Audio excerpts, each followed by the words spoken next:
Ellen? Ellen, it's God. No, Whoa. we have something for you here at the podium.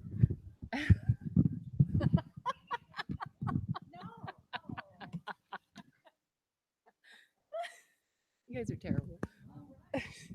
They're really, really good.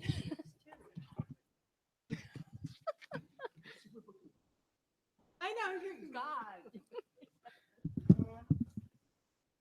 How'd you give them all away?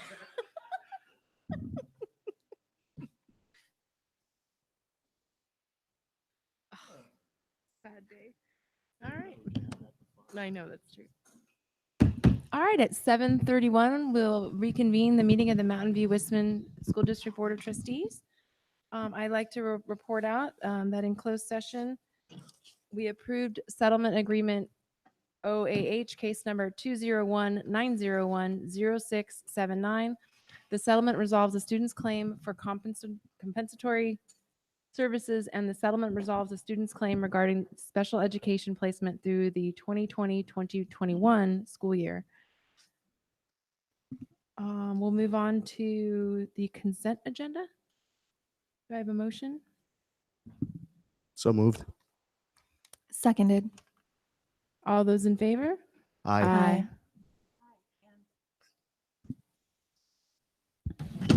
We normally, during this time, make a motion of revised personnel report. Did you already say that? Oh, sure. Can I get a motion for a revised consent There's no agenda? revision. I think item J was pulled. I thought we did that when we approved the. We did when we approved the Oh, for agenda. the revised. I didn't even see a personnel report on the agenda. Personnel report, item Is 6A, it- personnel report. This is what we would have given to you April 25th, but it was a special board meeting. It reflects one addition that you will see towards the bottom. That's all. We just needed to get it in today. So technically, is it revised? Well, technically, yes, because this would have come to you today, and it's an oversight that it doesn't say personnel report on the agenda, and I apologize for that. There's one addition that makes it, oh, it did. There's one So what- addition that was revised. Oh, here it is. There it is. I see it here. Oh, it's not revised. So we can still do an approval of the consent agenda. We already removed item J when we approved the overall agenda. So it can just be a normal. Okay. Is Agreed. that, is that procedurally incorrect or are we No, okay? you're correct. So Okay. you're approving the personnel report as it is right now. Nothing Part of has the whole changed consent. between us giving it to you and us going into closed session. So it's not a revised personnel report. Okay, thank you, Dr. And this Rudolph. is the personnel report that's in the agenda. Is that correct? It's correct. All right, thank All you. right. So I believe on a motion moved by trustee Gutierrez and seconded by trustee Conley, the motion to approve the consent agenda passes unanimously. We'll move on to communications by employee organizations. Are there any members of employee organizations present that'd like to speak to the board today? Okay, we'll move on to district committees. Any members of district committees who'd like to address the board? Superintendent? Just want to let everyone know that we are starting construction on the play yards at a couple of our sites. We are aware that there's testing. The contractor has agreed to do them after testing concludes. But in order for us to get this project done, we do need to work during the day. It's no different than any other type of construction project. They'll fence off the area to make sure it gets done. But I do want to let the board know and the community know that there will be construction, which we're used to over the last couple of years, during the school day after testing concludes. As a courtesy, could you please let us know what sites? So Mistral will go under, is slated first. And then I think after Mistral comes Stevenson. And then the play structure at Vargas, even though it's a revision, Vargas is currently under construction, so there's no interruption to anything. Thank you. Thank you. So we'll move on to item 8, community comments. This is the time reserved for community members to address the board on items that are not on the agenda. The board and administration welcome this opportunity to listen. However, in compliance with the Brown Act, the board is not permitted to take action on non-agenda items. Are there any community comments at this time? Okay, seeing as there are none, we'll move on to review and action. Item A. We have the reopeners for negotiations between the Mountain View Wisdom School District and the Mountain View Educators Association for the 2019-2020 school year in public hearing. So I think I need to close this. At 7:35, we'll close the regular meeting and open up the public hearing. Good evening, trustees. I stand with our president of our Mountain View Education Association, Mr. Sean Dector. Per board policy and education code, all initial contract proposals should come before the board and the community in a public hearing. As you know, the entire contract, collective bargaining agreement for our MVEA teachers is open. So we have before you the openers and proposals that we're willing to discuss. Thank you, Ms. Geisel. Hello, my name is Sean Dector. I'm the Mountain View Educators Association president, and we look forward to opening negotiations with the Mountain View Wisdom School District. Our negotiations in the past have been collaborative and positive for the students, teachers, and the Mountain View community in whole. We look forward to continuing this collaborative relationship going forth into this round of negotiations. This year, our association is opening the collective bargaining agreement in its entirety, Article 1 through Article 23. Going into this negotiation, we are looking to retain our highly qualified teachers, entice newly qualified teachers, and improve working conditions to benefit student learning. Thank you. Thank you, Mr. Dector. And as you can see, the district also has an interest in opening up proposals in certain articles, which would be from Article 3, hours, compensation and benefits, Article 5, Article 6, organizational security, Article 7, class size, Article 10, evaluation, Article 12, leaves, Article 14, resignations, and Article 23, term and reopening of negotiations. So we're interested in reviewing and updating the languages in these areas. Thank you, Ms. Geisel. Any questions or comments from the board? Members of the public want to address the board on this item? Seeing as there are none at Do we need 7:30. to, do we need a motion that says recommended Oh, action? do Does we have anyone? to take action? Okay, thank you. This is my first time at the public hearing. So at 7:38, we will close the public hearing and reopen the regular board meeting. So I believe now we need to take action. So I move that the board approve the articles for reopening negotiations for the 1920 school year between the Mountain View Wisdom School District and the Mountain View Educators Association as presented. Second. All the- And just for clarity, for the 2019, 2020 Yes. school year. All those in favor? Aye. Any opposed? Okay, on a motion made by trustee Blakely and seconded by trustee Conley, the motion passes unanimously. Thank you, Ms. Geisel. Thank you. All right, so I stand corrected. It is a revised personnel report. So the board will need to have a majority to reopen the issue. So it's a minimum of a 4-person vote. Then after you have a majority of the issue, you have to then have one person make another motion, and then that can pass by a simple majority. So I apologize for the confusion. So we're in violation. So Steve Nelson's going to come after us because of this. And No, we're fixing it. We're going to fix it right remediating. now. We're going to follow. So we need a motion to approve, to reopen the approval of the consent agenda. And in order to do that, you have to have a supermajority, which is 4. I make a motion to reopen the consent agenda. Second. All those in favor? Aye. Aye. Any opposed? Okay, the motion passes unanimously. Okay, so now that it's opened, you now need another motion to approve the consent agenda as revised. I make a motion to approve the consent agenda as revised as presented. Second. All those in favor? Aye. Any opposed? Okay, on a motion by trustee Conley and seconded by trustee Wheeler, Do we have to, the motion passes unanimously. do we have to reapprove the consent agenda as well because we reopened the whole agenda? You only needed to have the supermajority to approve the item that you're changing. Okay. So, and that's true for any time that you have a majority passes a thing. So I apologize for that. Thank you, trustee Wheeler, for catching it. Thank you, trustees. As Thank do you, I. Ms. Geisel. Okay, Move on to item B, resolution number 01050219, recognizing May 8th, 2019 as Day of the Teacher. So every year, our governor and our legislator appoint us the second Wednesday of May to be Day of the Teacher. So we are recommending that the board approve and adopt our resolution recognizing May 8, 2019, Resolution 01052219, as Day of the Teacher for May 8, 2019. I'll share for those of you who don't have a memory as long as mine. What we've done for many years is literally orally read the resolution one paragraph at a time, trading off, in a choral fashion, trading off trustees reading this. And I would propose that we do that again this year. And then, so the question is, do you want us to do the action first or the choral recitation first? Whatever the board's pleasure would be, perhaps the action first. Hey, I move that the board approve and adopt resolution number 01-050219, recognizing May 8th, 2019 as Day of the Teacher. Don't we have to have community comments?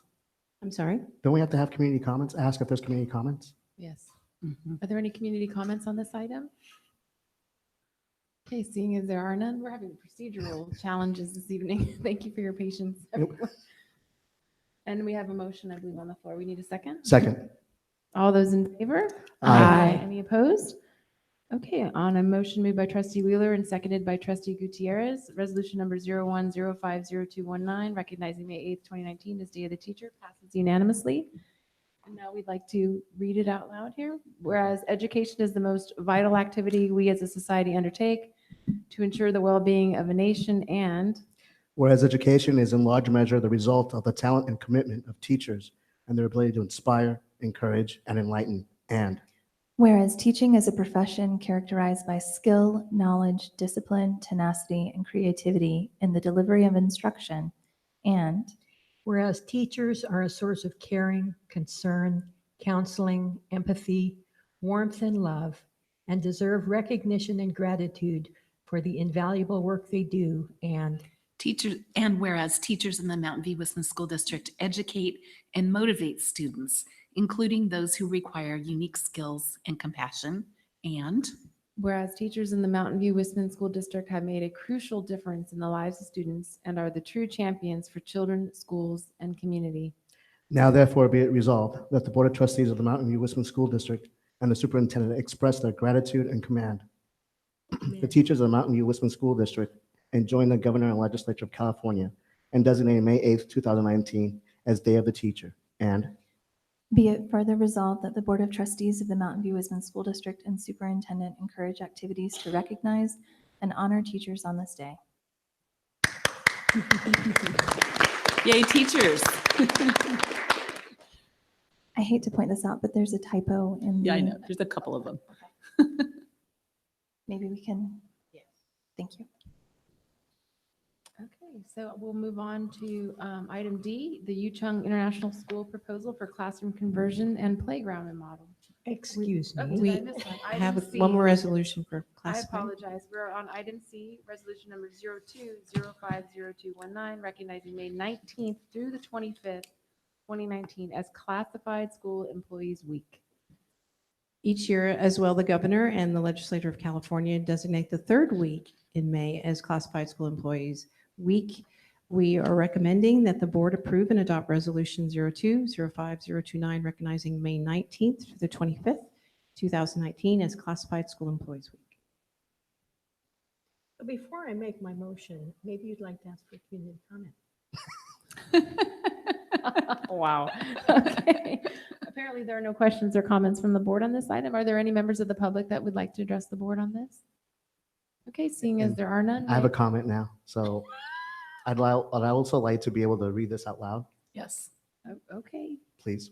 Would you like to do it before or after the vote, Mr. Gutierrez? It's up to your discretion, Madam President. I think we should follow the same protocol. that we Okay, just followed. perfect. So do I have a motion on this item? I move that the board approve and adopt resolution number 02050219 regarding May 19th through 25th, Recognizing. recognizing I need better glasses. May 19th through 25th, 2019 as Classified School Employees Week. Second. All those in favor? Aye. Any opposed? Okay, on a motion by trustee Blakely and seconded by trustee Wheeler, the motion passes unanimously. Let me open this up here.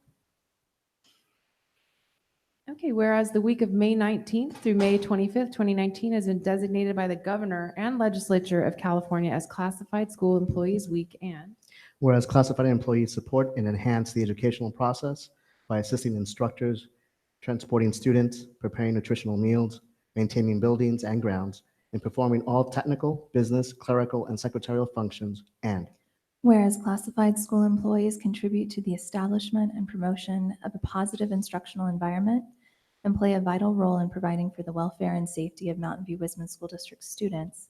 And Whereas classified employees provide services that enable the Mountain View Eastman School District to respond effectively to the needs of students, parents, teachers, and administrators, and the greater community. And Whereas classified employees in the Mountain View Wisdom School District are deserving of special recognition for their many contributions in a wide variety of roles to the institution of public education in this county, state, and nation. now therefore be it resolved that the Mountain View Wisdom School District Board of Trustees express their gratitude and commend all classified employees for their service to the district and designate the week of May 19th through the 25th of 2019 as Classified School Employees Week. be it further resolved that the Board of Education urges the members of our community throughout this district to recognize classified employees during this week and to applaud their hard work and dedication to the success of public education. Passed and adopted by the Board of Education on the second day of May, 2019 by the following vote. And we already voted. Right. Thank you. Okay, now we'll move on to item D, the Yucheng International School proposal for classroom conversion and playground remodel. I want to introduce George from Yucheng International School. They are one of the tenants at the Wisman campus. Under Article 11, Section 2 of our lease agreement, there's actually two clauses here, but we're going to use Part 2. The tenant is allowed to make changes, provided that they have written approval by the landlord, which is the board, provided that they're not asking for us to reimburse them for the cost of those changes. So staff is recommending that the board approves Yucheng's International's changes to their site, which they deem fit in order to continue their program, but provided that the board, that they will not be able to come back to the board and ask for reimbursement for the cost. The Part 3 of the clause does state that they will need to, 15 days before the actual construction, provide us with information about the contractor's financial well-being. George has been very great at sending all the information over to us, including DSA specs, and they are using one of our district's architects to make sure they're in compliance and that it meets DSA code. Good evening, trustees. Excuse me. My name is George Satsos. I'm the school business manager for Yucheng International School, joined by Dr. Crystal Bott, our principal. And we are seeking approval for a small project to convert one of our elementary classrooms to a preschool classroom with bathrooms and modify the adjoining playground to be suitable for ages 4 to lower elementary grades. So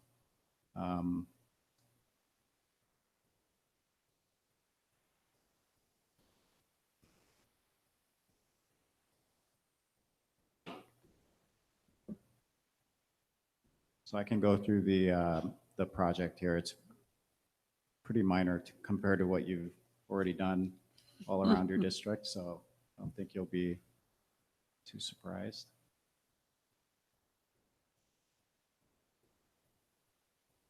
I'm fancy.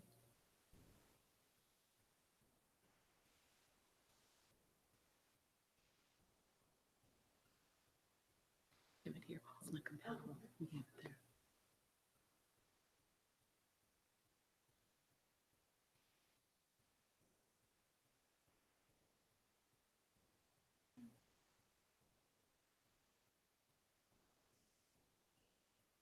There we go. So I'm sorry for the washed out look of this. What you would be able to see is the construction area, which is on the bottom area of that screen.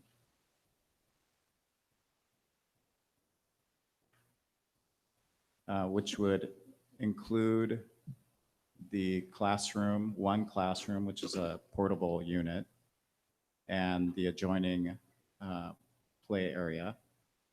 And they're split up into two phases. The first phase would be to modify the classroom. So the current classroom has a demising wall, so it splits up the classroom into two smaller classrooms. We're removing that wall and then adding 2 toilets.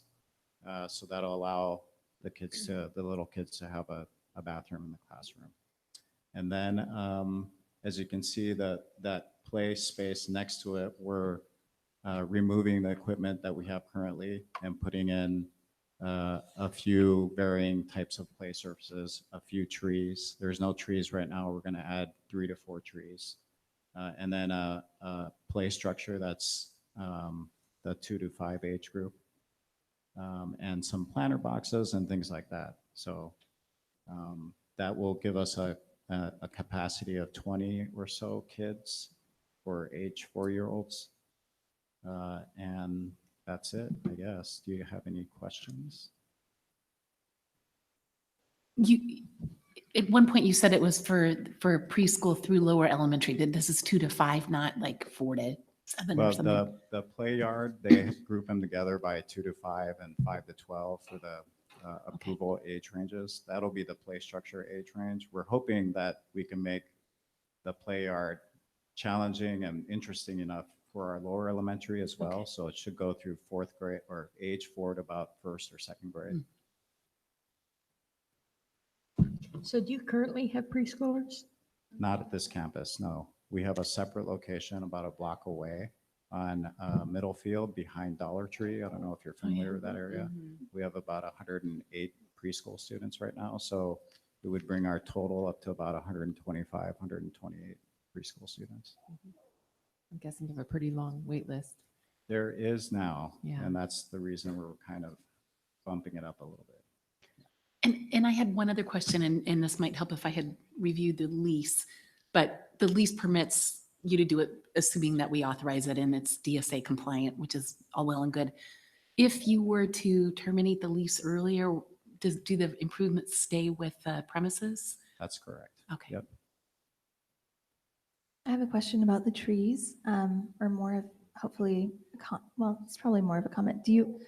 Will there be trees that the tussock moth caterpillars, which we have had some challenges with in Mountain View recently, will you be using trees that are attractive to those caterpillars, or will you choose something different? I will find out if your preference is not to have those trees. Many children are allergic to the caterpillars. It's a Okay. contact allergy. So we're Yeah. having some issues with it around the city and at some of our school sites. And what can you repeat that? It's What a the- tussock moth caterpillar. Okay. It's considered a pest. They like oak trees, but they are finding other trees in our community that they enjoy. Yeah. So it might behoove the landscape architects to investigate that. Okay, we will definitely investigate that and avoid that tree if possible. I'm sure we can. Any additional questions or comments? I had one question about the toilets. What is the age range for the bathrooms? There will be one toilet that's smaller for the smaller kids and then one adult-sized toilet Okay. in the So same bathroom. is this, when you say the smaller kids, 4 to, That classroom will just be for 4-year-olds, so it'll be one of those shorter toilets. okay. And then like for a 4-year-old, and then one regular adult toilet. Is that different than what we use for TK? Or is that the same? It's similar. Okay, thank you. All right, are there any comments from the community on this side? Additional questions or comments from the board? Okay, seeing as there are none, I have a motion. I move that the board approve and adopt, wait, I'm sorry, I'm on the wrong one.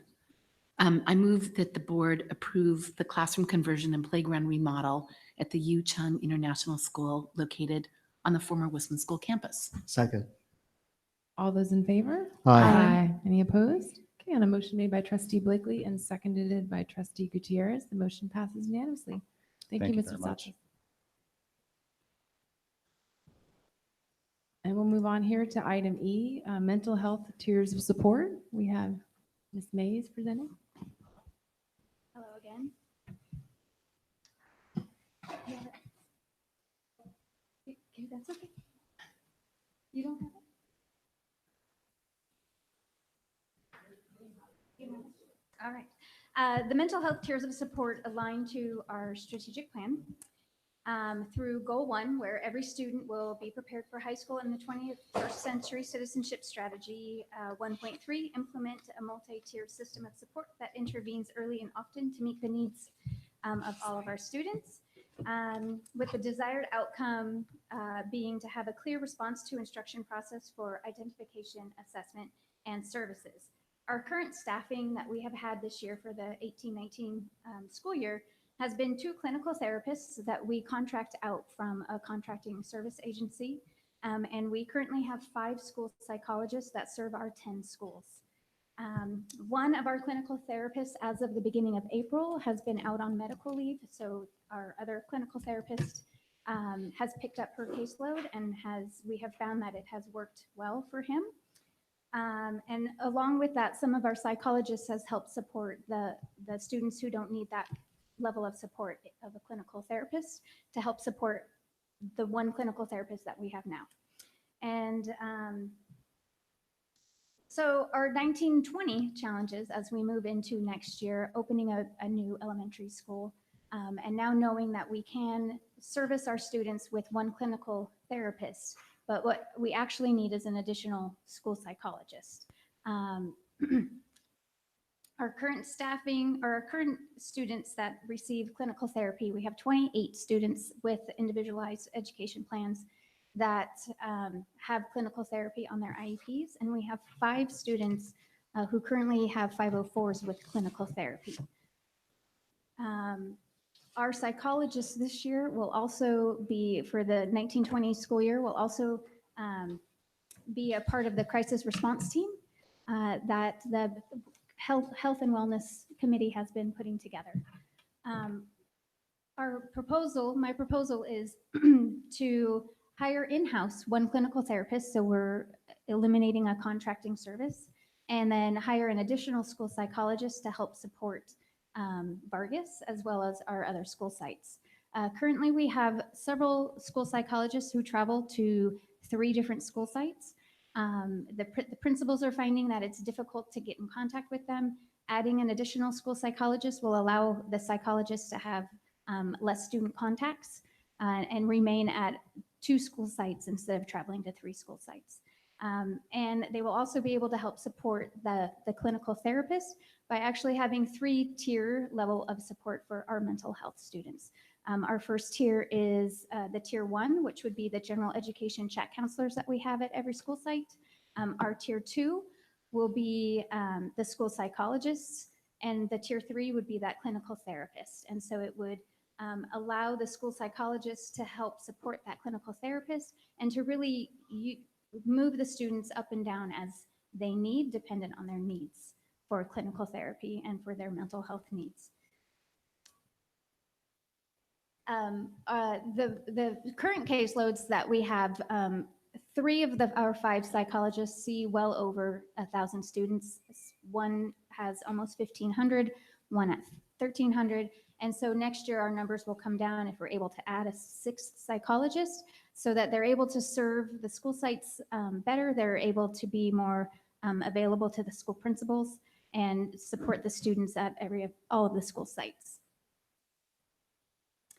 And so our next steps is for the board to approve a job description for the clinical therapist. Right now, we currently contract, like I said. In order to hire in-house, we would need the approval of a job description for a clinical therapist, then to go about hiring that clinical therapist and an additional school psychologist. And the third step would be to train the site administrators as well as all of the special education staff and general education staff on what those 3 tiers of support are and where those students would fall dependent on their needs. Thank you. All right, thank you, Mrs. Mays. Are there questions from the board? I know I have one. Yes. You presented really compelling information on the caseloads for the school site psychologists. What's the caseload for the clinical therapists? So the clinical therapist, currently he is seeing 26 students. Another added component to that is this year we have also started family counseling for those most needy families who need that level of wraparound support. And he's also been doing that. And so in order to maintain that level of support with the level of support for the students, we would need that second tier so the psychologist can pick up not the top tier, but that middle tier where the students may just be starting that social emotional need, but they're not yet at that level, but they're beyond the level of a general education chat counselor. So they're nowhere near in the hundreds like these other people. No. And their caseload, so the psychologist caseload encompasses the entire population of a school site, Right. whereas the clinical therapist only sees those students whose service is on their individualized education plan. Okay, thank you. I'm a little confused, and or naive about like the technical criteria as the chat counselors, obviously they're mostly students but is a psychologist like less trained or less specialized than a therapist? Can you explain the difference? A little bit. I mean, just A little bit. overview, high level overview. High level. So a school psychologist, they go through the same rigmarole of a school psychologist. The clinical therapist is actually a marriage family licensed therapist, whereas a school psychologist is a school psychologist. And so that's the level of difference. The clinical therapist has to receive their marriage and family licensed therapist to be a clinical therapist, and a school psychologist, typically they stop right after they receive their master's degree and go through all of their hours. Is the clinical therapist able to do prescriptions? No. No. But so the school psychologist does not have as many hours, Correct. clinical therapy hours. Correct. Okay. And they're not marriage family Licensed clinical, licensed. yes, therapists. social workers. Yes. Okay. And then, so I had a question that I'm still a little bit confused about, where it said create a job description and hire one in-house clinical therapist instead of contracting two. And that piece I'm a little confused about. Like if we're contracting two, they're not ours, they're not going to be as versed with our community, but it would just seem like two could do more than one, and maybe I'm missing something. So in order to support all of our school sites and allow the school psychologists to not travel, I'm taking the two clinical therapists because all of our school psychologists and our clinical therapists recently went to a training that Los Altos and Mountain View High School District put on. And they're really learning what level of support that clinical therapist should be giving and for what type of student. And right now, looking at our caseloads, our clinical therapists are serving students that don't need that level of support, Got it. where the psychologist should be picking up some of those. So that caseload would come down, but in return, we would need the additional school psychologists so that they're not running to 3 different sites. Okay, and then we're sort of right sizing the level of service for the need. Exactly. Okay, got it. Exactly. Thank you. You're It was a little hard for me to. Yes. So I have a question. So I looked at the numbers for next year for the proposed caseload. Yes. I add those up and it's 5,353 students. Mhm. When I look at the district website as of January 2019, our total enrollment is 5,344. So it seems like a lot of our students need help. So those numbers are the number of students per school site. Right. Not every single one of those students would need that level of support. And so that's where I asked for the distinction, so that we would have a general idea of maybe how much the caseload could be like, as opposed to just the total number of students for the school. So school psychologists, typically, we don't like to see their caseloads go over 1,000 students. Uh-huh. Clinical therapists, I'd like to see that as I talk about with other school districts, right around 20, not Okay. more than 20 students. So perhaps in the future, moving forward, maybe we can have the numbers reflect a little bit more about the true potential for the case level work, because that would then involve this type of question from me or from parents. And I don't want people freaking out too much, because I know we already need help. And just to tell you how much of an impact that makes to our students and families is huge. And that's why we pushed for it. So the better clarity we have, the better the community understands and the board as well. Thank you for your help. Any additional comments or questions from the board? If members of the public would like to address this item? Okay, seeing as there are none, we have a motion. So moved. Second. All those in favor? Aye. Any opposed? Okay, on a motion moved by trustee Gutierrez and seconded by trustee Wheeler. The mental health tiers of support passes unanimously. Thank you, Ms. Mays. Okay, we'll move on to item F, board policy number 0410, non-discrimination in district programs and activities. Ms. Geisel? Yes, ma'am. So this policy proposes the new changes that are reflected by federal law regarding non-discrimination in any free of racially derogatory or discriminatory school or athletic teams, nicknames, or mascots. And additionally, the policy reflects districts are prohibited from compiling or assisting in the compilation of registry based on immigration status, religion, or other specified characteristics. So we are recommending, staff is recommending that the board approve policy 0410, non-discrimination in district programs and activities, that has been updated based on these recommendations. Thank you, Ms. Geisels. And I'd just like to point out that the next one to items F through J are new board policies. Most of these are reflective of suggested changes by the California School Board Association. Is that correct? Yes, ma'am. Okay. Are there any questions from the board on this item? Any members? I do think it's worthwhile saying that this is another example of the board submitting questions ahead of time, and those questions will be posted and translated later on. So our non-questions now does not reflect that we didn't ask questions. Okay. I move that the board approve. Wait, whoa, public wait. comment? Are there any We members just of the did it. public who'd like to Okay. address the That was board us. on All right. this item?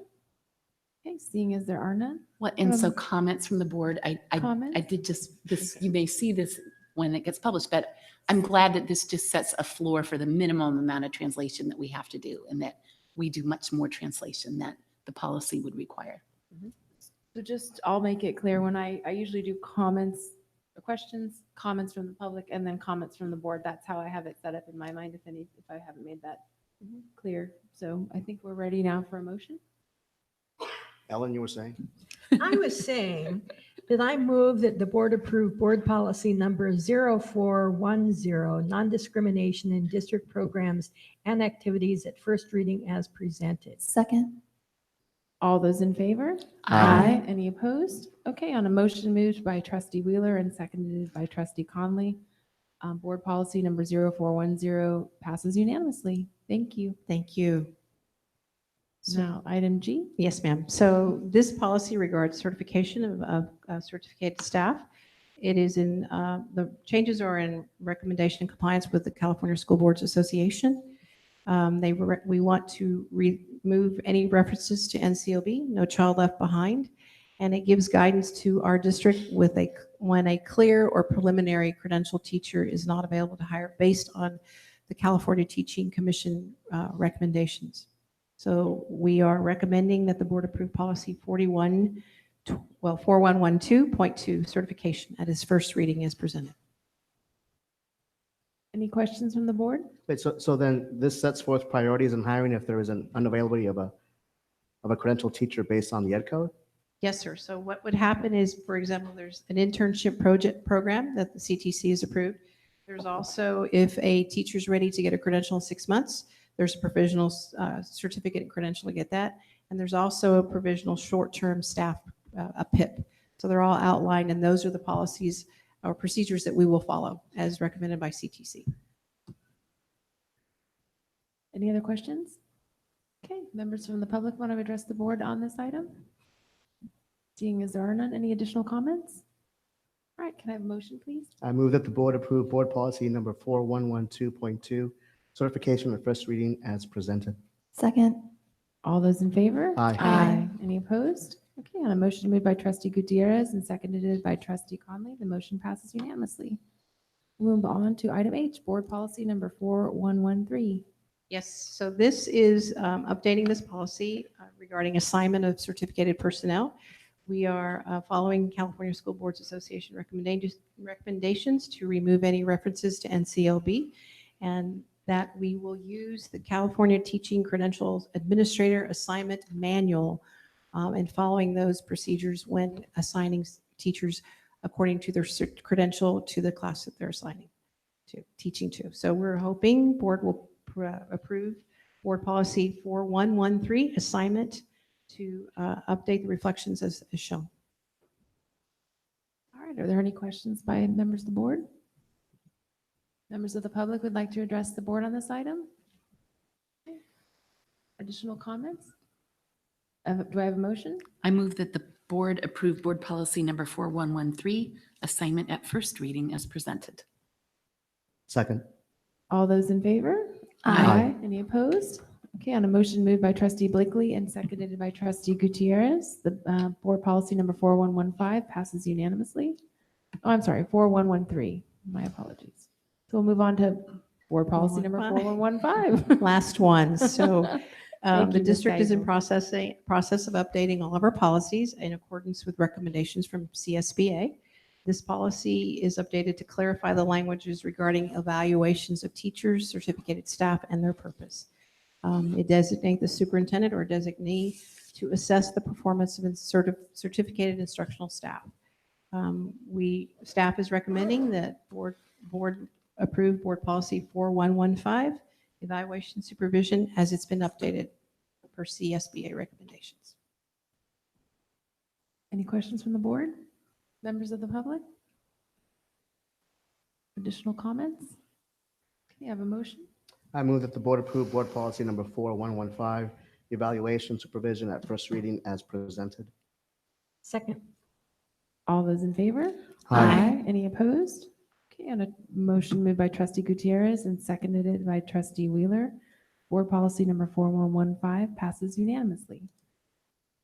Thank you. One more. Oh, I think we're done. Um, Oh, you're I'm done. done. You went- 5148.8. Almost, Carmen. Next. Good evening. So I'm here, we have a revision to our board policy 5148.3, preschool early childhood education. The policy remains largely unchanged. However, it does reflect an upcoming policy change that's supposed to go into effect on July 1. And really, this policy change is going to have state-funded early childhood programs will no longer require oversight of the community care licensing, but instead they'll be incorporated into CDE's early learning care department monitoring process. And then preschools such as Mountain View Wisman would then follow the Williams complaint, uniform complaint process. While this could have some positives because preschool licensing can be very tough, we're still waiting for information from CDE to really explain how this is going to work, but they've incorporated into the update of the policy already. So what we're asking tonight is that you approve board policy 5148.3 as presented at first reading. So I have a question. Since we don't know what the impact is, we really don't have a choice, right? It's like the state is saying, this has been regulated over here and now it's coming over here. So it is what it is. Absolutely. Okay. And it again, depending on what happens between now and July 1st, we could come back to you with another change. I know Mrs. Wallace, our preschool director, is following this really closely and is waiting kind of to see what comes out of the CDE's direction. Okay. Thank you, Ms. Wait, Bauer. So I have a question. So should we go ahead and do this, or should we go ahead and wait to see what happens next, or what's the best possible option? CSBA is asking that or recommending that we approve it now. Okay. Yeah, it sounds like that if something happened, it might just be a revision to this, but we have to go, it's switching over. Okay. Absolutely. Yeah. Absolutely. That was my understanding. Any additional questions from the board? Members of the public? I make a motion that we approve board policy number 5148.3, preschool early childhood education at first reading as presented. Second. All those in favor? Aye. Any opposed? Okay, on a motion moved by trustee Conley, and seconded by trustee Blakely. The motion passes unanimously. Thank you, Ms. Bauer. Okay, we'll move on to item K, the Rhythm and Moves contract. And I have this one as well. So Rhythm and Moves is our provider that provides PE instruction for all of our classes, 1st through 5th grade. And this is an agreement of the continuation of our program and our contract. And so what we're asking tonight is that you ratify the Rhythm and Moves contract as presented.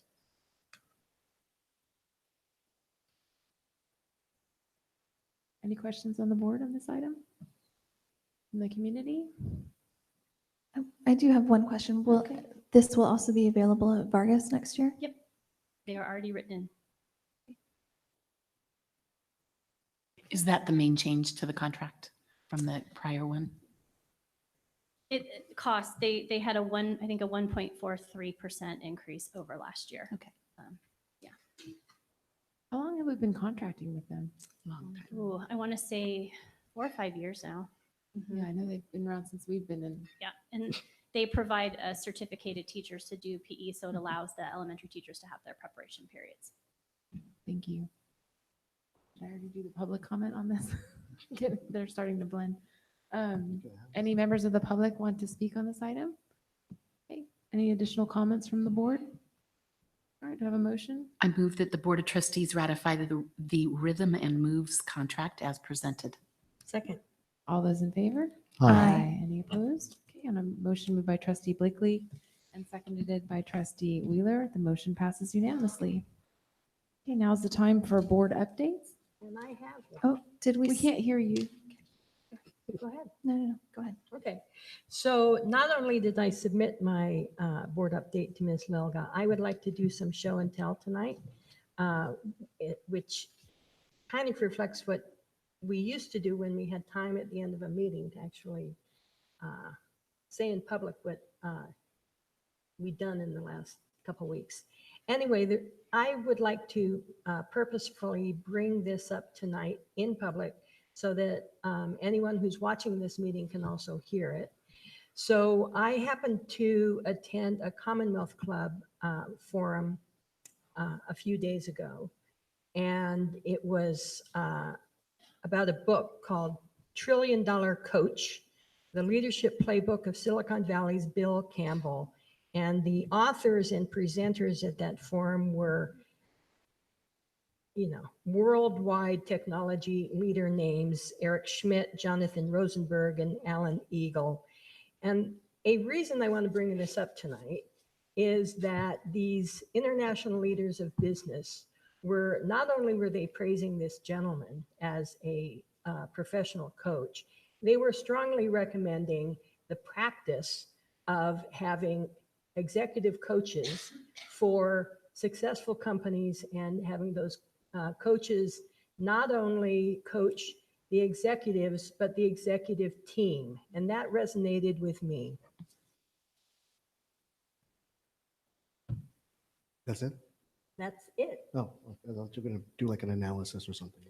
Well, if you would like me to explain further, this is something we do in our district. So it was nice to see that this was a practice utilized by international companies and one that is recommended. So we are doing something that is recommended by business leaders. Thank you, trustee Wheeler. Are there other board updates? Yeah.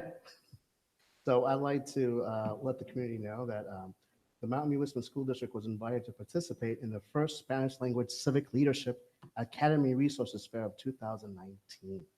Unfortunately, this happened during the spring break. And so I was approached to do this since many of our personnel were away. So I stepped in, I helped out, and Joe Smithian presented. He was a guest speaker. And members of the Academia, the Spanish language outreach program that the city is trying to promote for tapping into the Latino community so that we can have more active participation within the community life of Mountain View, was presenting to the group. City Councilman Lucas Ramirez was there, as well as Mayor Matichek and Honorable Ellen Kamei as well. Representing the school district, it was nice, a great experience, but it was better just to see the members of the community be recognized for the hard work and for them wanting to participate and engage within the city, whether it be Parks and Rec or the library or city council, or having just the ability to be able to interact with city council members there on the spot, or school board members such as myself, and for that matter, the DLAC president, Azucena, as well. I'd like to encourage the school district and the DO team to further participate in these types of activities. And I suggested to Nancy Ducos as well that if you'd like for us to participate, by all means, feel free to send the emails directly and invitations to the board and CC Superintendent Rudolph. Since we are the elected officials, we could make time to be able to attend, as I did during spring break. I wanted to share that with everyone. So thank you. So I have two questions about that. One, you said it was the first annual, so that implies there will be other ones in the future. Yes. Okay, and how many people attended? Roughly there was about 85 to 90 members of the graduating classes of academia who attended, and plus the current class in full. And then in terms of civic organizations that were a part of it, my understanding was that there was about, I don't know, 50 persons in total, representing over 20 organizations or so. So it was a good turnout. And what Supervisor Smidian had suggested was to keep these things going, right? So that we can have active participation. If you don't do the outreach, outreach is half the battle. So by doing the outreach now and engaging with the community in general like this, the one thing that he taught the group was this: if you're going to do outreach to anyone, whether it be the school district, the board of trustees, the DO, it could be city council, any body of governance, or even a principal or anyone with responsibility, here's some tips for trying to be able to convince or share your thoughts with these people. Here's an approach for you that I think is successful because it's worked for me. And don't be shy. But when you go there, be ready, be prepared, and be able to speak your mind without fear. And I think that's an invaluable lesson. Coming from Joe, that means a lot. And so I heard positive feedback from the attendees and from the students themselves, which was pretty cool. Jose, I've been hearing about this, but kind of indirectly. Is it sponsored by the city? Is it sponsored by the chamber? I've been hearing it's like Leadership Mountain View, but for Spanish-speaking Right. community members. I've been hearing the same thing, but my understanding is that it's from the The city county? itself. From the It's city. sponsored by the Through- city. Yeah, Okay. and so therefore Nancy right now is at I don't want to bring up city council politics here, but she's at a halftime position for now. And the goal is that with further engagement, it'll go to full-time so that there'll be more publicity for the program, more outreach, and more participation. So one of the people who replaced me on the Parks and Recreation Commission when I stepped down after being elected to this position was from the program. So I think it's having a positive and clear impact on the community. Sure, I just was wondering like who was sort of sponsoring it or overseeing Yeah, it. and So it's the also, city. it's free. Mhm. Great. I have one quick update, and I know it was announced in many of the school newsletters, and I believe by the superintendent's newsletter, but the Huff Business Fair, I don't know if any of the other trustees attended. There were upwards of either 52 or 54 booths, and that's almost 10% of the kids that actually had a booth there. If you didn't get a chance to go this year, I would just highly encourage you, in the event they do it next year, to go. It was a remarkable experience just to see the kids engaged, all their friends engaged, and just really the creativity that was spouting out of everyone there. It was really a really remarkable event and very child driven. And I would encourage you to go next year if the opportunity arises. I had forgotten that was before spring break, and this is our first regular meeting to report back. But so I have that. Any other updates? Oh, and one last thing, in terms of the outreach, another civic leader in the community that's been huge in that type of outreach is Anthony Chang. So Anthony, and so he's been invaluable. He's been a great resource. So I think Anthony is also a parent in our district. So thank you, Anthony.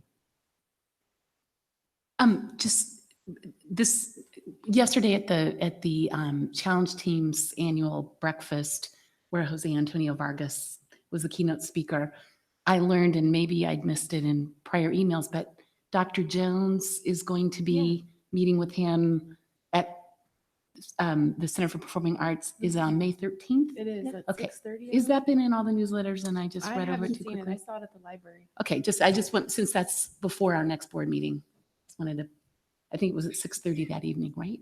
Yep. And he's going to be interviewing Jose Antonio Vargas. So I would encourage people interested to attend that.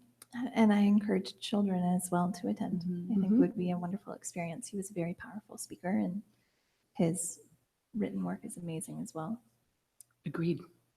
Are there any items for future agendas people would like to? Yes, Okay. so I would like to, I noticed that one of the other trustees in the board questions, it wasn't my question, but it was something that I'm also interested in, an agenda item with an enrollment update. I understand that we don't have all of our finalized numbers, things move, things change.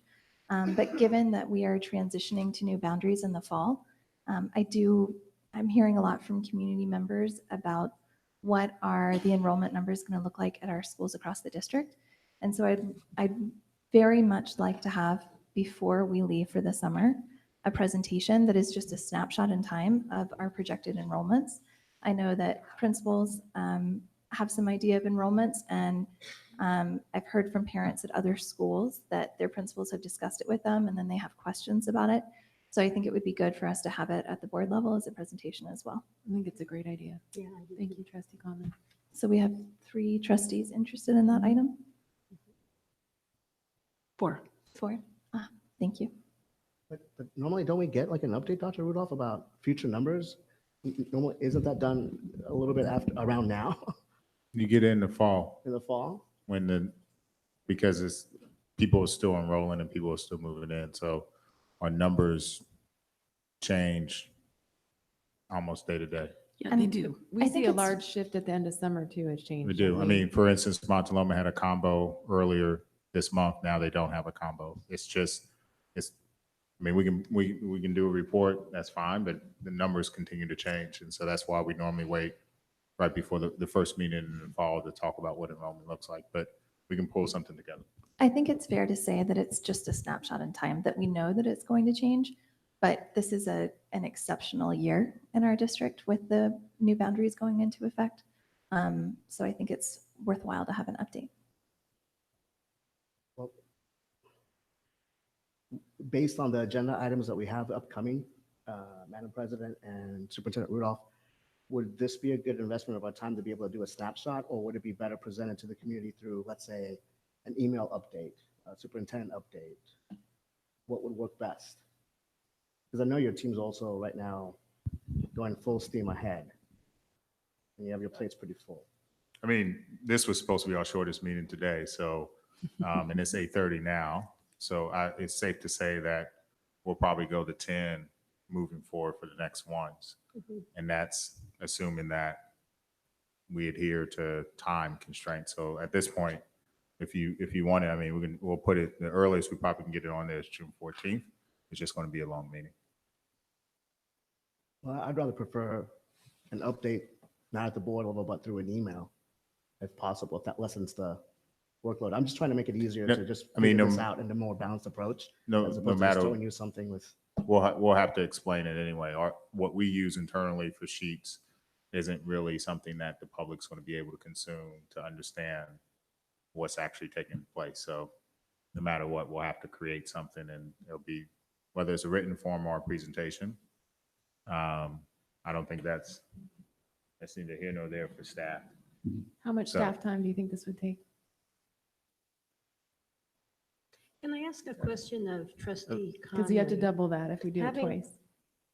Having heard all this and understanding that we will get a more accurate presentation that's planned for the fall, would it satisfy you to be able to just tell parents that, or is it important to you that we have an agendized item about this before we leave for the summer?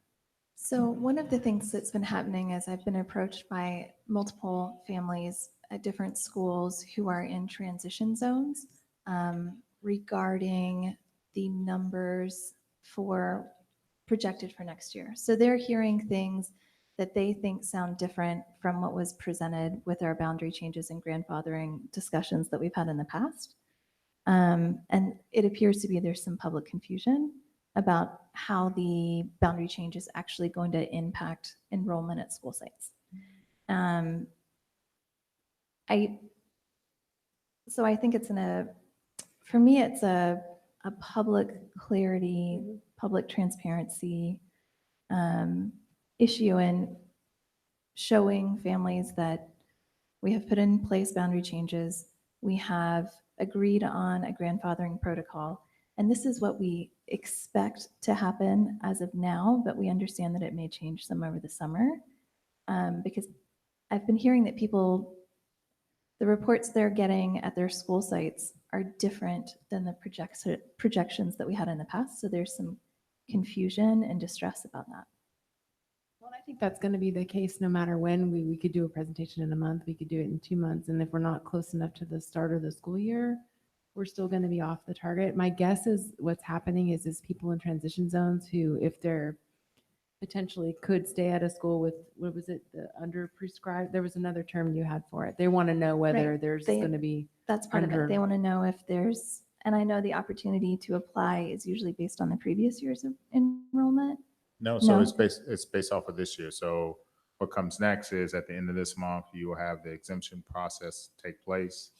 Those letters have to then go out, and then, I mean, which is why the earliest we can create a presentation will be the 14th.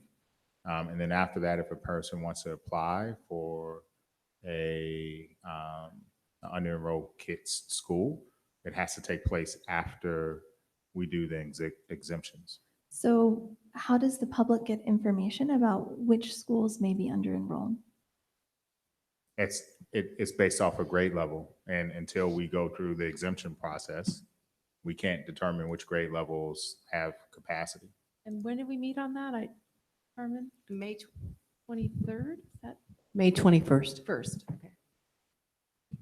I don't think we're going to have time on the June 14th meeting, knowing what's coming up on the agenda for this, just knowing the sheer volume of material. And it's, again, it'll change. So I feel like we may be creating more public confusion by throwing out sets of numbers that are in motion. I would say caution us it- against doing something along those lines. It always changes. You know, there was going to be a kindergarten class at Landals. There wasn't a kindergarten class at Landals. They added a 5th class at Stevenson. This was like in August. I mean, when my kids were here, there was a combo class created in October. So it routinely changes. I mean, maybe what would be helpful is knowing the like you talked about the under-enrolled schools, because if you do the exemptions on May 20, at late May, The first and one, at least yeah. have an idea, I mean, will you have enough kind of data to say these schools would be under-enrolled? Looking for something just really high level. I think maybe in the district superintendent newsletter, maybe a little blurb about this is where we're at. Cause I think, I don't want to get into the weeds on this, but I think there is some confusion. But I think we would create more if we have numbers that are changing. So if I can speak to the board, Dr. Rudolph and I have a scheduled meeting next Tuesday about this very topic. I'm going to give him the latest numbers and show him which might be the under-enrolled schools by grade level, and then move forward with his direction. So we are still working on it right now as we speak. So would there be a chance that you'd have enough of that sort of high level data to just do a report on that at the May 30th meeting if the June 13th one is already going to be super stuffed? Or no? It's Yeah. fuller. Oh, okay. Yeah. I mean, June 14th is the earliest that we can get this done. I mean, just from a logistical standpoint, it's just, I mean, you know, we'll be posting for the next agenda in a week. So there's just no way to keep up on this. So the 14th would be the earliest I would feel comfortable doing anything. And again, everybody needs to understand that these numbers are shifting. So that, I mean, that's as early as we can get it done. Okay. So if that's what you want, we just need to know so we can prepare. I mean, I'm mostly just interested in overall, we think there's going to be 500 students here. We think there's going to be 450 here, like very general. We can get about a 14th. I can't promise it any earlier than that. Well, I'm not pushing for it. So I'm happy waiting. I'd be happy to wait. I wouldn't want to mess up our protocol. If the district community doesn't know that we're transparent with this process by now, they can send us an email. So this gets back to, again, showing respect for Trustee Conley. My interpretation of what we've been hearing is understanding the process for this and understanding that more accurate numbers are going to be available in the fall. And if we could have a communication mechanism, like through a superintendent's newsletter, something like that, to let people know that this is the process that we're using going forward, and there'll be a full report in the fall. Is that satisfactory to you?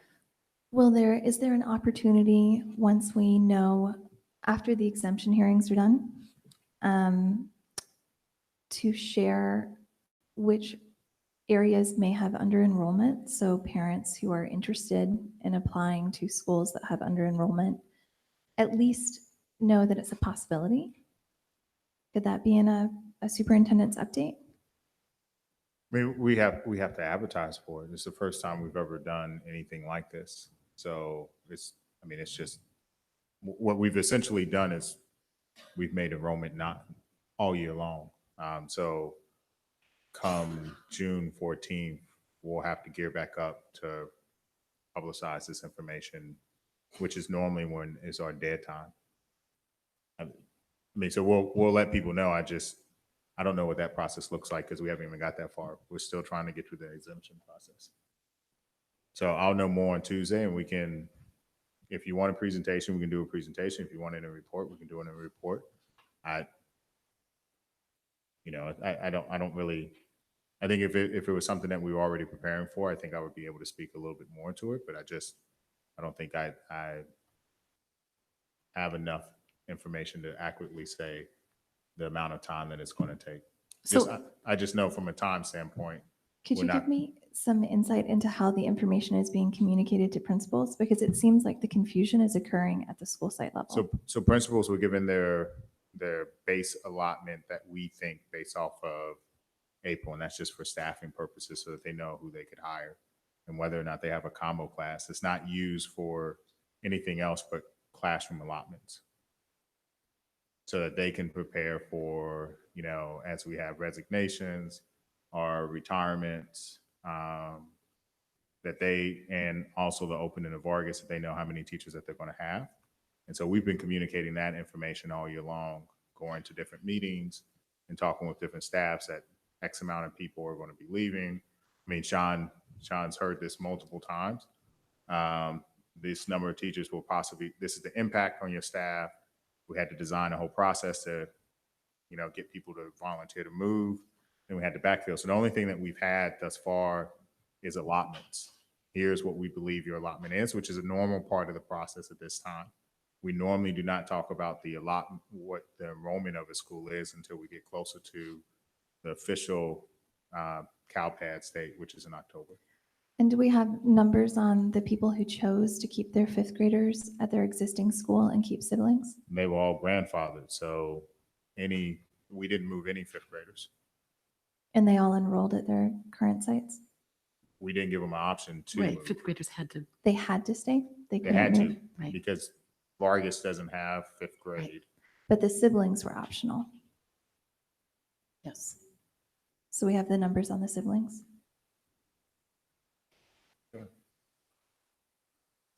We meet with the principals quite regularly, and they look at their enrollment numbers because it's about staffing.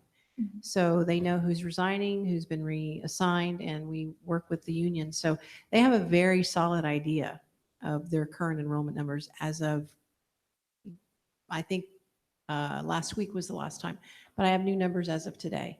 So it changes every single day. We have 2 here, 5 there. So things are really very fluid right now with enrollment. And they staff as best as they possibly can with those numbers. So.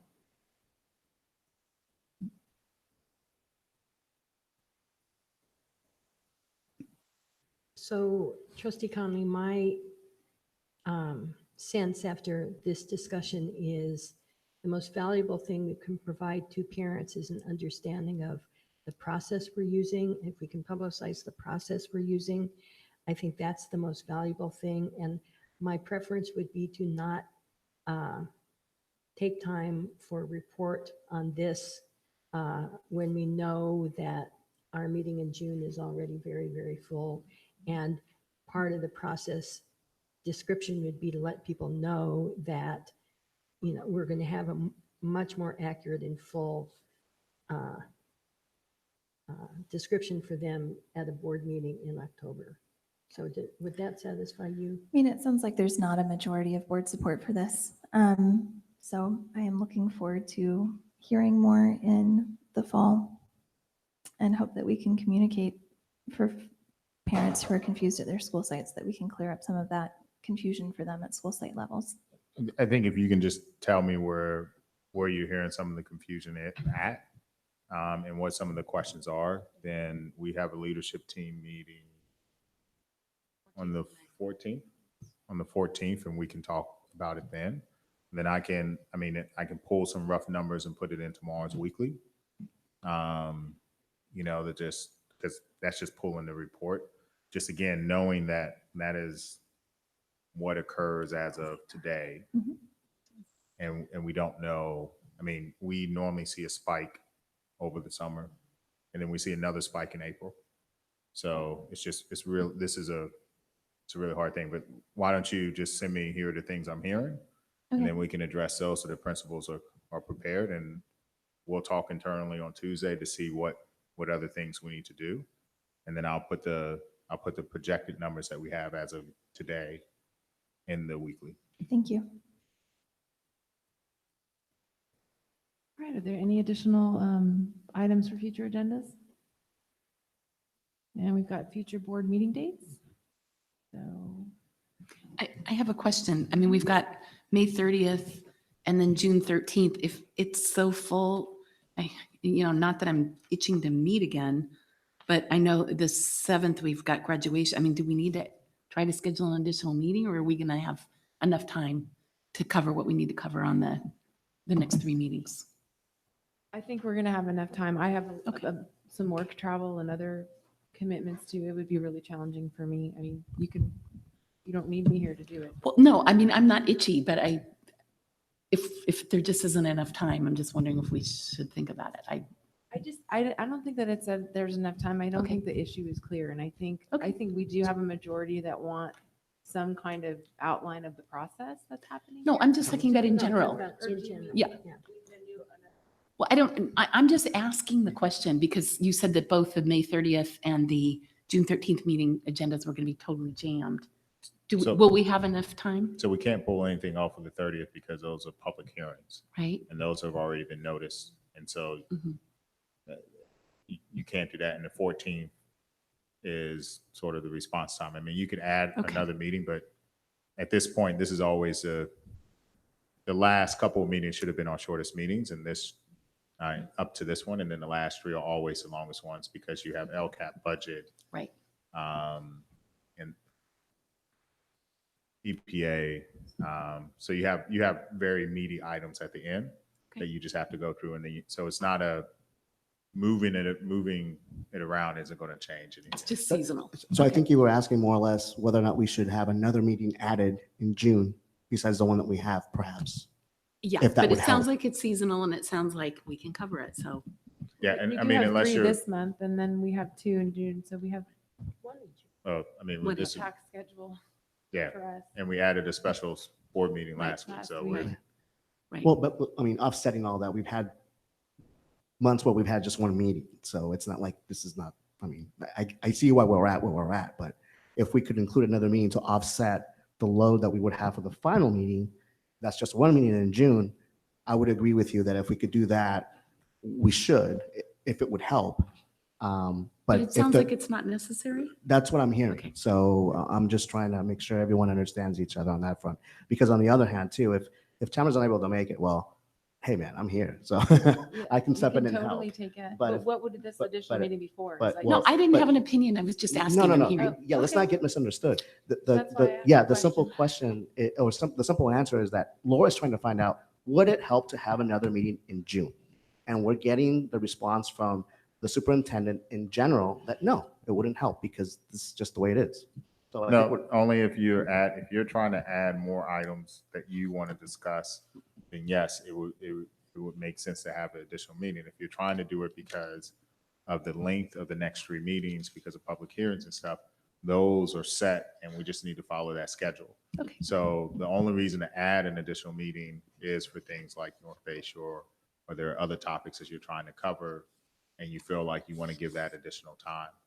Outside of that, these next 3 meetings are just the 30th, will spend a bulk of the time with staff appreciation, and then you'll go through the items that you have to go through. I mean, it's just the ebb and flow of the school year. So that clarification helps.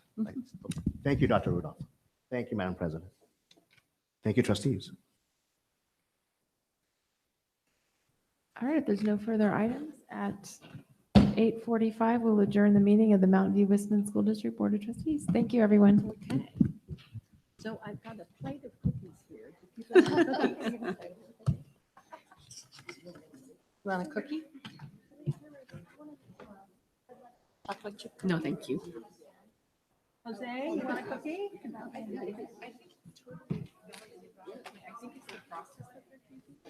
We give them numbers and then we change it again.